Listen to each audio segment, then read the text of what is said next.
బుల్లిరాజు వయసులో బుడ్డోడు గాని అబ్బో ప్రతిభల చాలా పెద్దోడే ఉన్నాడు. బచ్చనే గాని కచ్చ మాటలు మాట్లాడి మస్తు మందిని ఫ్యాన్సీ చేసుకుండు. సంక్రాంతికి వస్తున్నాం సినిమాలో వెంకటేష్ తర్వాత ఈ బుడ్డోడే హీరో లెక్క అయిపోయిండు. ఇక ఎంపీ సంతోష్ అన్న గ్రీన్ ఇండియా ఛాలెంజ్ గురించి తెలుసుకొని హైదరాబాద్ జర్నలిస్ట్ కాలనీలా మొక్క నాటిండి. ఇట్లా ఈ పిల్లగాడు చేసిన పని చూసి ఆ పిల్లగాని మాట తీరు చూసి నెటిజన్లు మస్తు మెచ్చుకుంటారు.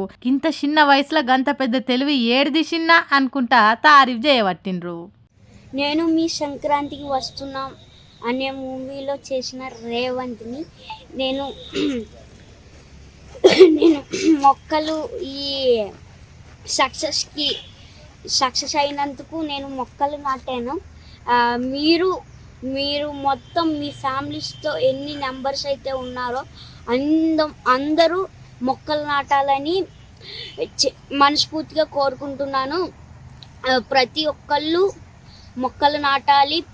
Please save the nature and don't use the plastic. అలాంటి పిల్లల కోసం ఈ గ్రీన్ ఇండియా ఛాలెంజ్ స్టార్ట్ చేసిన సంతోష్ కుమార్ గారికి థ్యాంక్ యూ సో మచ్.